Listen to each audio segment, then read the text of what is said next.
Gases state में एक बार फिर से हम सभी लोगों का वेलकम कर रहे हैं और इस क्लास का टॉपिक हमने रखा है behaviour of real gases and van der Waals equation या van der Waals gas equation भी कह सकते हैं। तो हमें यहाँ पर रियल गैस की बात करनी है। रियल गैस कौन है भाई? तो कोई भी गैस जिसका तुम नाम ले सको, कार्बन डाइऑक्साइड कह दो, हाइड्रोजन कह दो, नाइट्रोजन कह दो, ऑक्सीजन कह दो, अमोनिया कह दो, मीथेन कह दो, कोई भी गैस जिसका तुमने नाम ले लिया वो रियल गैस है। ठीक है। पिछले क्लास में हम लोगों ने काइनेटिक मॉलिक्यूलर थियरी देखा था। उसके 5-6 पॉइंट्स थे।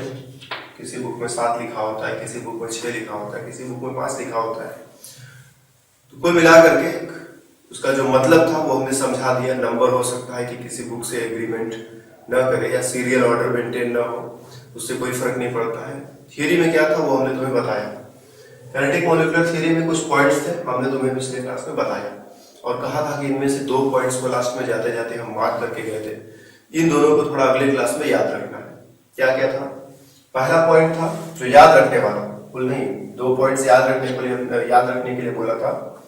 पहला पॉइंट उसमें हमने ये कहा था कि जो मॉलिक्यूल्स का वॉल्यूम है, गैस के मॉलिक्यूल्स का volume of the molecules, volume of the gas molecules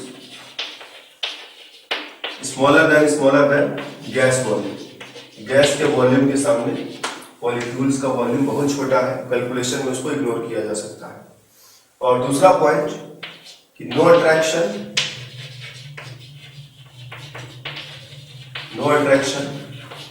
और repulsion among gas molecule.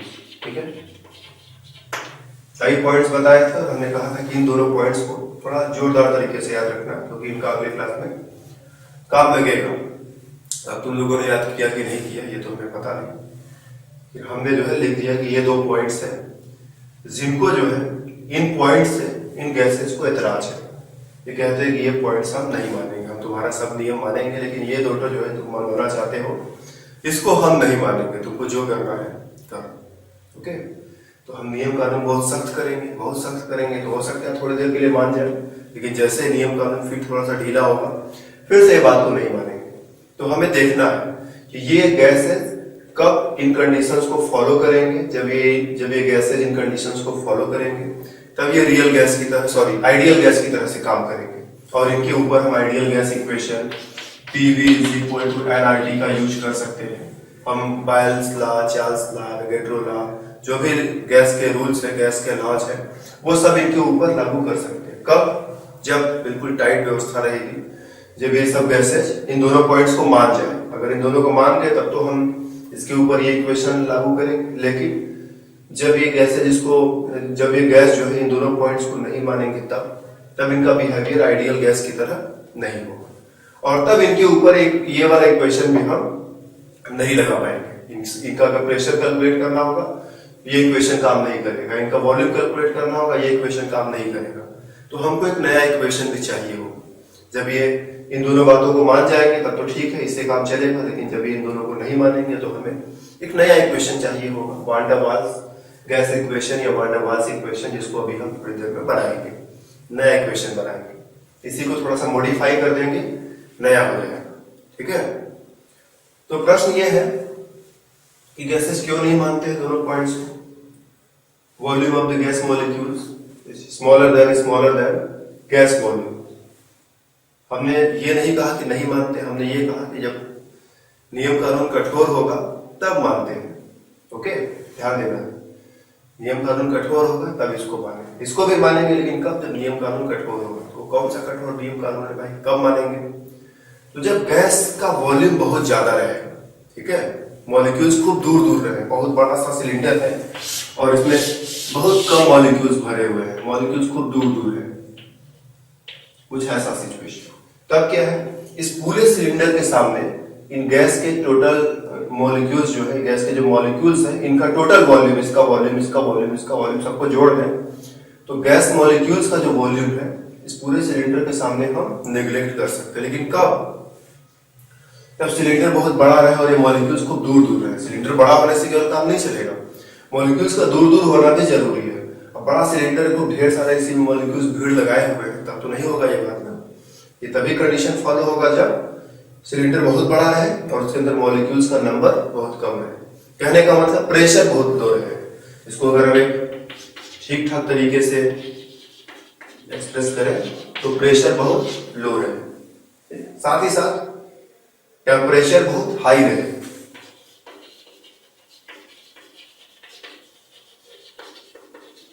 Temperature high होगा तो उससे क्या होगा, ये मॉलिक्यूल सबके पास एनर्जी ज्यादा होगा।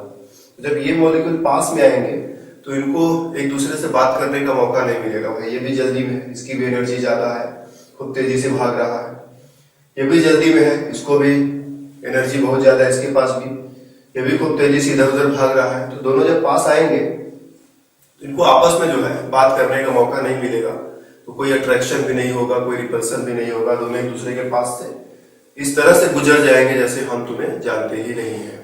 तो वो बात है कि प्रेशर बहुत लो रहेगा, मॉलिक्यूल्स खूब दूर दूर रहेंगे। गैस में, सिलेंडर में बहुत कम पार्टिकल्स है, बहुत कम मॉलिक्यूल्स है, तो प्रेशर लो रहेगा। और टेम्परेचर बहुत हाई रहेगा, जिससे ये अट्रैक्शन रिपल्सन को हम लोग मुद्दा नहीं बनने देंगे। अगर टेम्परेचर कम रहा, धीरे धीरे चलेंगे, जब एक दूसरे के पास से गुजरेंगे तो आपस में थोड़ा बात भी कर सकते हैं। बात करने का मतलब अट्रैक्शन कर सकते हैं, रिपल्सन कर सकते हैं, कुछ तो कर सकते हैं ना। लेकिन जब एनर्जी बहुत ज्यादा रहेगा, खूब तेजी से भागेंगे, तो एक दूसरे के पास से गुजरते समय आपस में वार्तालाप करने का मौका नहीं रहेगा, तो कोई अट्रैक्शन नहीं होगा, कोई रिपल्सन, कुछ नहीं होगा। ओके, तो ये दो कंडीशंस हैं कि लो प्रेशर और हाई टेम्परेचर। किसी गैस का प्रेशर बहुत लो होता है, मॉलिक्यूल्स खूब दूर दूर होते हैं बड़े से वॉल्यूम में, तो प्रेशर बहुत लो होता है। जब प्रेशर बहुत लो होता है और टेम्परेचर बहुत हाई होता है, तभी जो हमारे रियल गैसेज हैं वो इन दोनों कंडीशंस को फॉलो करते हैं। गैस का वॉल्यूम, पार्टिकल्स का वॉल्यूम या मॉलिक्यूल्स का वॉल्यूम, वो पूरे गैस के वॉल्यूम के सामने हम इग्नोर कर सकते हैं। और दूसरा, इनके बीच में कोई अट्रैक्शन नहीं, कोई रिपल्सन नहीं, ऐसा मान सकते हैं। और ऐसी स्थिति में ये इक्वेशन काम करेगा।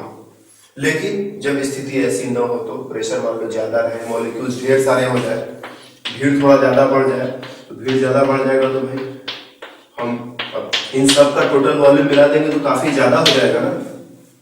अरे मॉलिक्यूल्स बहुत कम थे, अब ज्यादा हो गए, इन सब का वॉल्यूम अगर आपस में मिला दे तो बहुत ज्यादा हो जाएगा। इसको हम पूरे गैस के सामने इग्नोर नहीं कर पाएंगे। प्लस ढेर सारे हो गए तो आपस में ज्यादा बात करेंगे, ज्यादा शोर करेंगे, ज्यादा अट्रैक्शन करेंगे, ज्यादा रिपल्सन करेंगे, इनको एक दूसरे से इंटरेक्ट करने का मौका भी ज्यादा मिलेगा। दूसरा पॉइंट भी अपना फेल हो गया। ये है प्रेशर लो, टेम्परेचर बहुत हाई है, तब तो ये दोनों बात मानेंगे, और मानेंगे तो इसके लिए PV = nRT का यूज हम कर लेंगे। लेकिन जब प्रेशर लो ना हो, टेम्परेचर हाई ना हो, तो ऐसी स्थिति में ये बात को नहीं मानेंगे, और उनके लिए हम इस इक्वेशन का भी यूज नहीं कर सकते। तो ये बात नहीं मानेंगे, ठीक है, मतलब आइडियल बिहेवियर नहीं करेंगे। कितना नहीं मानेंगे, कितना आइडियल बिहेवियर नहीं करेंगे, ये भी तो एक मुद्दा बनता है ना, कि आइडियल बिहेवियर से ये कितना दूर चले गए हैं। ये बात नहीं मान रहे हैं, लेकिन कितना आइडियल बिहेवियर नहीं कर रहे हैं, लेकिन कितना, इनका बिहेवियर कितना आइडियल नहीं है। तो इसका मेजरमेंट हम कर सकते हैं कंप्रेसिबिलिटी फैक्टर से। कंप्रेसिबिलिटी फैक्टर से इसको कैपिटल Z से दिखा देते हैं, and it is equal to Vm real divided by Vm ideal. क्या है, अपना रियल गैस है, उसके M मतलब मोलर, एक मोल के लिए बात करें, एक मोल गैस का वॉल्यूम रखो। उन्हीं कंडीशंस में आइडियल गैस के एक मोल का वॉल्यूम क्या होगा हम कैलकुलेट कर सकते हैं ना। आइडियल गैस के लिए तो हम कैलकुलेट कर सकते हैं PV = nRT, या फिर एक मोल गैस के लिए n की जगह 1 कर दें तो क्या हो जाएगा, P × Vm = RT।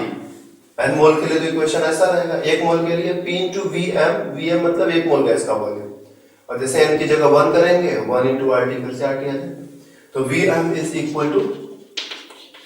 RT/P। Ideal gas के लिए हम यहां से कैलकुलेशन कर सकते हैं, लेकिन रियल गैस का हम एक्सपेरिमेंट करेंगे, नाप करके लाएंगे। एक मोल गैस को किसी टेम्परेचर पर, किसी प्रेशर पर एक सिलेंडर में रखा है, या फिर एक सिलेंडर है ऐसा ठीक है, सिलेंडर ऐसा है जिसमें मान लो 1 मोल गैस है। ठीक है, सिलेंडर का वॉल्यूम जो है कुछ ना कुछ तो होगा ही होगा। मान लो सिलेंडर का वॉल्यूम जो है 4 लीटर है, करेक्ट। इसका प्रेशर भी कुछ ना कुछ होगा, मान लो जो है 10 एटमॉस्फेयर। ये हमारा 1 मोल मान लो नाइट्रोजन गैस है, तो 1 मोल नाइट्रोजन गैस 4 लीटर है, 10 एटमॉस्फेयर है। सपोज टेम्परेचर जो है उस समय 300 केल्विन, तो 300 केल्विन पर 10 एटमॉस्फेयर पर 4 लीटर है इसका वॉल्यूम। यही कहने का मतलब है कि 1 मोल नाइट्रोजन 300 केल्विन पर है, 10 एटमॉस्फेयर पर है, 4 लीटर के सिलेंडर में बंद है। तो अगर हम 1 मोल आइडियल गैस हमारे पास हो, 1 मोल आइडियल गैस को 300 केल्विन और 10 एटमॉस्फेयर पर रखा जाए तो उसका वॉल्यूम कितना होगा, हम यहां से कैलकुलेट कर सकते हैं। तो ये 4 लीटर को यहां पहुंचा दो। ये 4 लीटर कहां से एक्सपेरिमेंट किया, लैब में ले जाकर एक्सपेरिमेंट किया। और ये कहां से आएगा, ये वाला, ये हम फॉर्मूले से डायरेक्ट कैलकुलेट कर सकते हैं। तो ये लैब से ले जाकर निकाल करके लाए हम, लैब में गए, मेहनत की, एक्सपेरिमेंट किया, ये वैल्यू यहाँ पर रखा। और इसका वैल्यू हम जस्ट फॉर्मूले से आर का वैल्यू रखे, टेम्परेचर 300 केल्विन वहां भी रख दिए, प्रेशर 10 एटमॉस्फेयर रख दिया, आर का वैल्यू रख दिया, तो कैलकुलेट हो गया कि उन्हीं कंडीशन में 1 मोल आइडियल गैस क्या करता है। जिस कंडीशन में रियल गैस 4 लीटर दिखा रहा है, उन्हीं कंडीशन में आइडियल गैस कितना दिखाता है। तो मान लो कि यहाँ पर जो 4.5 लीटर आए, तो यहाँ रख दो, 4 को 4.5 से डिवाइड करो, जो भी आंसर आएगा वही जेड का वैल्यू आएगा। अगर दोनों का वैल्यू सेम है, मतलब दोनों का बिहेवियर सेम है, दोनों का वैल्यू अलग अलग है, मतलब दोनों का बिहेवियर जो है अलग अलग है। ठीक है, अगर ये बड़ा होगा, 1 से ज्यादा होगा जेड का वैल्यू, अगर ये छोटा होगा तो जेड का वैल्यू 1 से कम होगा। अगर दोनों इक्वल होंगे तो जेड का वैल्यू 1 आ जाएगा। तो जेड का वैल्यू जो है 1 आ जाए, मतलब बिहेवियर, रियल गैस का बिहेवियर आइडियल गैस के बिहेवियर की ही तरह है। ओके, जेड का वैल्यू जो है 1 भी आ सकता है, 1 से ज्यादा भी आ सकता है, 1 से कम भी आ सकता है। 1 आ गया मतलब रियल गैस का बिहेवियर आइडियल गैस के बिहेवियर के ही जैसा है। अगर 1 से ज्यादा या 1 से कम आ गया मतलब रियल गैस का बिहेवियर आइडियल गैस के बिहेवियर की तरह नहीं है। हम Vm की जगह RT/P रख दे तो क्या हो जाएगा, it is equal to Vm 3L into divided by RT/P। P तो ऊपर चला जाएगा, ठीक है, P को ऊपर कर दो, तो ये हो गया। ये फॉर्मूला कुछ ऐसा होता है, RT/P यहां रखेंगे तो P ऊपर चला जाएगा। तो ये हो गया Z के लिए, ये फॉर्मूला यूज कर लो चाहे ये फॉर्मूला यूज कर लो। ठीक है, ये आइडियल गैस, सॉरी ये हमारा रियल गैस है।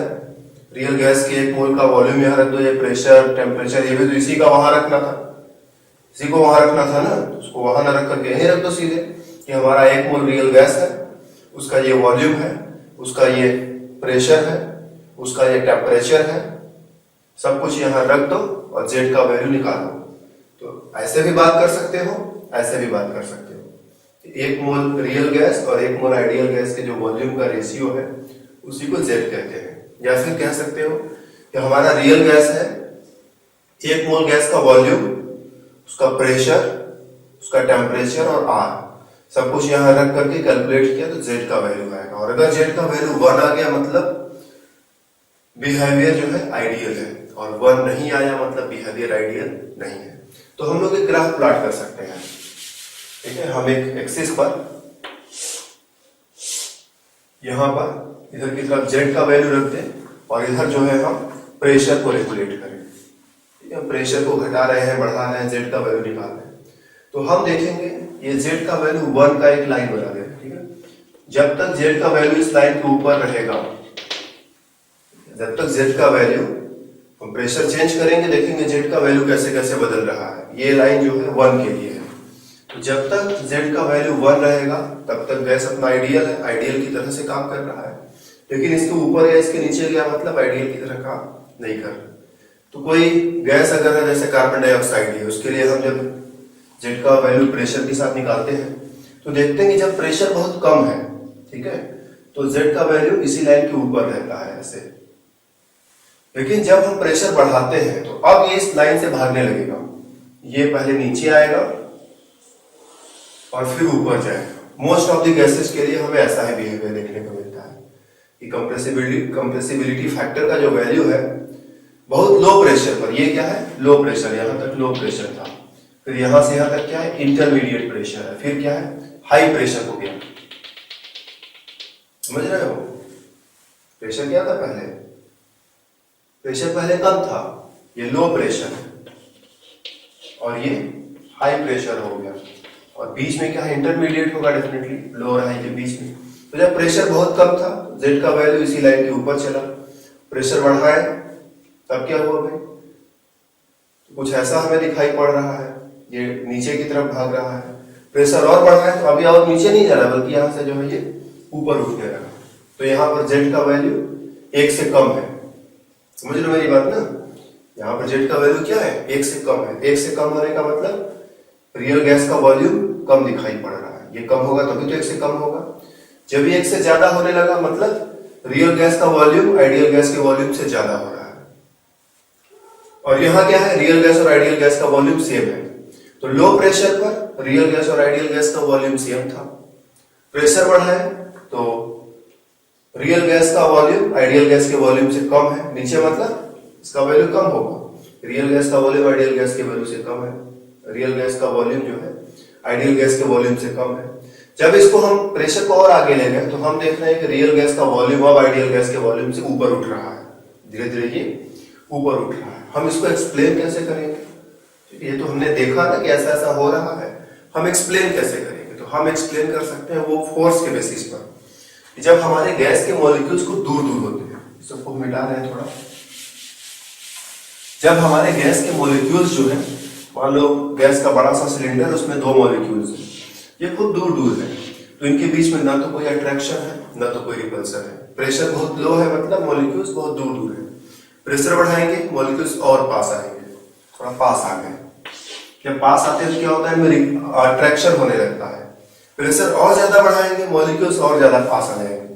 जब जरूरत से ज्यादा पास आ जाते हैं मॉलिक्यूल, तो अब ये एक दूसरे को पसंद नहीं करते हैं। तुम जो है हमारे मामले में ज्यादा दखलंदाजी दे रहे हो, चलो थोड़ा दूर हटो, कुछ ऐसा बात।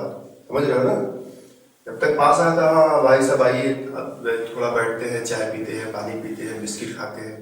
दूर था तब तो कोई मतलब नहीं था, वो अपना काम कर रहा है, अपना काम कर रहा है। पास आया तो ठीक है भाई साहब आइए, जो है बैठते हैं, थोड़ा चाय पीते हैं, पानी पीते हैं, थोड़ा बात करते हैं। तो भाई साहब पास आए लेकिन एकदम ऊपर ही चढ़ गए। तो ऐसा है कि तुम अब जरूरत से ज्यादा पास आ गए हो, अब थोड़ा दूर चलो, मजा नहीं आ रहा। इतना पास रहोगे तो बात बनेगी नहीं। तो वही बात है कि जब ये दूर दूर था तो न तो कोई अट्रैक्शन है न तो कोई रिपल्सन है। लो प्रेशर पर ये बिहेवियर है। प्रेशर बढ़ाया, प्रेशर बढ़ाते ही पास आ जाएंगे, और प्रेशर बढ़ाया और पास आ जाएंगे। लेकिन बिहेवियर देखो कैसे बदल रहा है। यहाँ ना तो कोई अट्रैक्शन है ना तो कोई रिपल्सन। यहाँ क्या हुआ? अट्रैक्शन हुआ और पास आ गए, रिपल्सन होने लगा। तो जब कोई अट्रैक्शन नहीं था, कोई रिपल्सन नहीं था, तो बिहेवियर आइडियल था, इसीलिए लाइन के ऊपर। जब अट्रैक्शन होगा तब क्या होगा? अट्रैक्शन से मॉलिक्यूल्स पास आ जाएंगे। मॉलिक्यूल पास आएंगे तो वॉल्यूम कम हो जाएगा ऑटोमेटिकली। इसीलिए इस जोन में ये वॉल्यूम कम है और ये नीचे चला गया है। समझ रहे हो ना? जब अट्रैक्शन होगा तो मॉलिक्यूल्स पास आएंगे, और पास आएंगे तो वॉल्यूम क्या हो जाएगा? जितना होना चाहिए उससे कम हो जाएगा। इसीलिए जितना होना चाहिए उससे नीचे भागेगा। जब रिपल्सन शुरू हो जाएगा तो फिर से वॉल्यूम बढ़ने लगेगा। और देखो फिर से वॉल्यूम यहाँ से, जब प्रेशर यहाँ से बढ़ने लगा तो वॉल्यूम फिर से बढ़ने लगा, और ये अब ज्यादा वाले जोन में भागने लगा। तो ये वाला रीजन दिखाता है नो अट्रैक्शन नो रिपल्सन। ये रीजन दिखाता है यहाँ तक अट्रैक्शन हो रहा था, अभी अट्रैक्शन धीरे धीरे कम हो रहा है, और इसके बाद जो रिपल्सन वाला जोन शुरू हो गया। No attraction no repulsion, attraction, और इसके बाद वाला जोन जो है वो रिपल्सन। तो इसके बेसिस पर हम क्वालिटेटिव तरीके से, मैथमेटिकली तो बिल्कुल नहीं डील कर पाएंगे कि इतना वैल्यू कहाँ आएगा, इतना वैल्यू किस प्रेशर पर आएगा, इतना वैल्यू किस प्रेशर पर आएगा, लेकिन क्वालिटेटिव वे में कि कैसे कैसे चीजें हो रही हैं हम इस फॉर्मूले की मदद से आसानी से एक्सप्लेन कर सकते हैं। ठीक है? कि जो रियल गैस का बिहेवियर है, आइडियल गैस का बिहेवियर ये है कि तुम प्रेशर कितना भी घटाओ बढ़ाओ हम एक पर कायम रहेंगे। रियल गैस का बिहेवियर ऐसा नहीं है। प्रेशर लो रखोगे तब तो ठीक है, प्रेशर बहुत ज्यादा करने लगोगे तो फिर हम ऐसे हो जाएंगे। ठीक है? तो ये है बिहेवियर हमारे रियल गैस का। तो मोस्ट ऑफ द गैसेस ऐसा बिहेवियर दिखाते हैं। कुछ गैसेस जो बहुत हल्के हैं जैसे हाइड्रोजन और हीलियम, वो सीधे ऐसा बिहेवियर दिखाते हैं। ठीक है? वो कभी नीचे जाते ही नहीं, कभी सीधा होते नहीं, सीधे एक जगह से वैसा मोड़ देते हैं। तो कुछ गैसेस ऐसा बिहेवियर भी दिखाते हैं, उस पर भी थोड़ा सा हमें ध्यान रखना है। ओके? तो चलो ये तो हमें बिहेवियर की बात। अब हमें क्या करना है कि हमें एक इक्वेशन बनाना है, क्योंकि हमारा गैस हमेशा PV is equal to NRT को फॉलो नहीं कर सकता। तो हम एक ऐसा इक्वेशन बनाएंगे जो हमारा गैस, हमारा रियल वाला जो गैस है, वो उसके लिए एक नया इक्वेशन बनाएंगे जो उसके लिए हमेशा काम करे। तो इसी इक्वेशन में थोड़ा सा मॉडिफिकेशन हो जाएगा और ये हो जाएगा P plus A into N square by V square into V minus ND equal to NRT। तो इस इक्वेशन को जरा इस इक्वेशन के साथ कंपेयर करो। जहां P था वहां पर P प्लस कितना हो गया है, जहां V था वहां V माइनस कितना हो गया है, और NRT की जगह NRT है। तो आइडियल गैस इक्वेशन को मॉडिफाई कर दिया, नया इक्वेशन बन गया। इसको बोलते हैं वान डर वाल्स गैस इक्वेशन या फिर van der Waals equation. Gas equation ही चलो कहते हैं, बीच में गैस भी जोड़ी देते हैं, वान डर वाल्स गैस इक्वेशन। तो ये इक्वेशन हमारा ऐसे बन जाए, ठीक है। A और B इसमें जो है कांस्टेंट है, A और B जो है इसमें कांस्टेंट है, जिसको हम लोग वान डर वाल्स गैस कांस्टेंट्स बोल सकते हैं। इनका वैल्यू R की तरह नहीं होता है। R का वैल्यू क्या है, बिल्कुल फिक्स्ड होता है। कोई भी गैस लो, किसी भी दिन लो, किसी भी टेम्परेचर प्रेशर पर लो, कोई फर्क नहीं पड़ता, R का वैल्यू उतना ही रहेगा। लेकिन A और B का वैल्यू जो है थोड़ा चेंज होता रहता है, गैस टू गैस बदलता जाएगा। किसी एक गैस के लिए A का वैल्यू कुछ और है तो दूसरे के लिए कुछ और होगा, सेम फॉर B। तो इनका वैल्यू जो है गैस टू गैस बदलता रहता है। कार्बन डाइऑक्साइड के लिए A और B का वैल्यू कुछ और होगा, मीथेन के लिए A और B का वैल्यू कुछ और होगा, अमोनिया के लिए A और B का वैल्यू कुछ और होगा। तो इस तरह से A और B का वैल्यू जो है वो गैस टू गैस जो है वो बदलता रहेगा, ये ध्यान रखना। और इनको जो है वान डर वाल्स गैस कांस्टेंट्स बोलते हैं। कभी कभी कहता है कि A का यूनिट बताओ, B का यूनिट बताओ, तो हम लोग यूनिट भी बता सकते हैं आसानी से, तो सिंपल मैथमेटिक्स की बात है। और दूसरी बात है कि इक्वेशन आएगा कैसे, ठीक है। तो इक्वेशन आएगा कैसे, इसकी बात हम दूसरे क्लास में करना पसंद करेंगे। यार इक्वेशन तुमको इंट्रोड्यूस करा दिया, इसकी जरूरत कब पड़ेगी, जब हमारा गैस आइडियल बिहेवियर नहीं करेगा तब इसकी जरूरत पड़ेगी। इसमें A और B दो नए कॉन्स्टेंट्स हैं, बाकी चीजें P वही वाला है, V वही वाला है, N वही वाला है। V और N पुराने हैं, मोल है, वॉल्यूम है, मोल है, टेम्परेचर है, कांस्टेंट गैस कांस्टेंट है, मोल है, वॉल्यूम है, सब कुछ वही है। सिर्फ A और B दो नई चीजें दिखाई पड़ रही है, प्लस थोड़ा सा कुछ और एडजस्टमेंट भी हुआ है। P में थोड़ा सा ऐड हुआ है, V में थोड़ा सा माइनस हुआ है। क्यों ऐड हुआ है, क्यों माइनस हुआ है, वो हम किसी दूसरे क्लास में देख लेंगे, यहाँ पर उसकी कोई खास जरूरत नहीं। तो ये एक नया इक्वेशन बन गया जिसे हम वान डर वाल्स गैस इक्वेशन बोलेंगे। और जाने से पहले हम A और B का यूनिट बताते हुए जाएंगे। तो A का यूनिट क्या होगा, B का यूनिट क्या होगा। इसके लिए A के यूनिट के लिए सिर्फ इस पार्ट को जरा फोकस करो, P plus A into N square by V square. हमारा टारगेट क्या है, A का यूनिट निकालना। A का यूनिट हम निकालेंगे, लेकिन उससे पहले तुम लोग एक छोटा सा काम करो। 4 किलोमीटर में 2 लीटर जोड़कर दिखाओ, कितना आएगा। तो तुम लोग सोच रहे होगे कि 4 किलोमीटर में 2 लीटर कैसे जोड़ेगा। 4 किलोमीटर में 2 किलोमीटर जोड़ना होता तो जोड़ देते। 4 किलोमीटर चले, फिर 2 किलोमीटर चले, कुल मिलाकर हो गया 6 किलोमीटर। लेकिन यहाँ प्रश्न ये नहीं है, प्रश्न है 4 किलोमीटर चले हैं और फिर 2 लीटर पानी पिया, तो कितना किलोमीटर हुआ। तो फिर मेरी बात था, 4 किलोमीटर चले और उसके बाद 2 लीटर पानी पिया तो कितना किलोमीटर हुआ, इसको जोड़ना है। या फिर दूसरा ट्राई करो, 5 मिनट और 7 किलोग्राम, ठीक है। 5 मिनट तक हम कुछ मेहनत किए, बाजार पहुंचे और वहां से 7 किलोग्राम कुछ खरीद के लाए, टोटल कितना हो गया बताओ, कुछ ऐसा जोड़ करके दिखाओ। तो ये जोड़ना जो है पॉसिबल नहीं है, ओके, सिंपल सा बात है, इसको जोड़ना पॉसिबल नहीं, क्योंकि दोनों बिल्कुल अलग अलग क्वांटिटीज और अलग अलग यूनिट में, केवल यूनिट का ही मामला नहीं, दोनों क्वांटिटीज ही अलग अलग है। तो हम दो चीजों को तभी जोड़ सकते हैं जब वो सेम क्वांटिटी से मतलब रखते हो।